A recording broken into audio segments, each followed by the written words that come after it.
नमस्कार, मैं doctor Shaleen Sharma, urologist, andrologist and transplant surgeon, director Nutema hospital and Optima hospital Meerut. तो आज हम बात करते हैं बेनाइन प्रोस्टैटिक हाइपरप्लेजिया यानी बीपीएच की।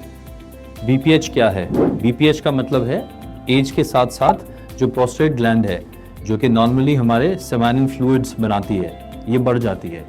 50 प्लस एज में कुछ हार्मोनल चेंजेस हमारे शरीर में ऐसे होते हैं जिसकी वजह से जो प्रोस्टेट ग्लैंड है, जो हमारे यूरिनरी ब्लैडर के जस्ट नीचे होती है, ये साइज़ में बढ़ जाती है।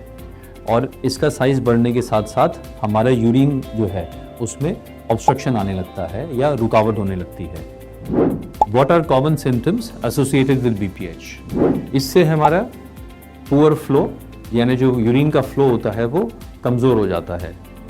फ्रीक्वेंसी यानी कि यूरिन बार बार जाने की इच्छा या हाजत होती है। डिस्यूरिया यानी पेशाब करने में जलन या दर्द। नॉक्टूरिया यानी कि रात में बार बार यूरिन जाना, और कई बार रिटेंशन ऑफ यूरिन यानी यूरिन का बंद लग जाना। इस तरीके की प्रॉब्लम भी इसमें आती है। How common is BPH in India? Benign prostatic hyperplasia एक बहुत ही कॉमन बीमारी है।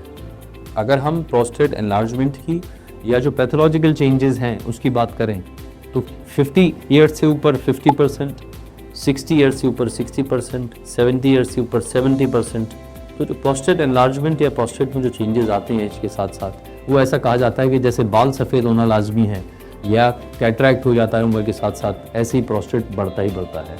लेकिन हाँ, सिम्टम आना यानी कि इसके प्रोस्टेट बढ़ने की वजह से जो लक्षण आते हैं वो हम कह सकते हैं कि करीब 5 से 10% लोगों में आते हैं। How is quality of life affected in BPH? Prostate बढ़ने के साथ साथ जो हमें समस्या आती है, जैसे कि यूरिन का फ्लो कम आ रहा है या यूरिन बार बार जाना पड़ रहा है या रात में कई बार जाते हैं यूरिन, इससे जो है हमारी जो नॉर्मल क्वालिटी ऑफ लाइफ है वो इफ़ेक्ट होती है। जैसे अगर आप सफ़र कर रहे हैं अगर और आपको यूरिन करने के लिए बार बार रुकना पड़ता है तो प्रॉब्लम हो जाती है। या कई बार ये भी दिक्कत रहती है कि आपको उचित टॉयलेट फैसिलिटी ही नहीं मिल पाती है। फिर बीपीएच के कई केसेस में यूरिन जो है वो ना चाहते हुए कपड़ों में भी निकल जाता है, यानी कि अर्जेंसी या अर्ज इनकॉन्टिनेंसी भी समस्या रहती है। यदि आप बाहर ट्रैवल कर रहे हैं या कहीं सोशल गैदरिंग में हैं और कपड़ों में यूरिन निकल जाए तो वो सोशली काफ़ी एम्बैरेसिंग होता है। उसके बाद नॉक्टूरिया भी कई बार बीपीएच में या प्रोस्टेट बढ़ने के साथ साथ पाया जाता है, जिसमें यूरिन करने के लिए रात में कई बार उठना पड़ता है।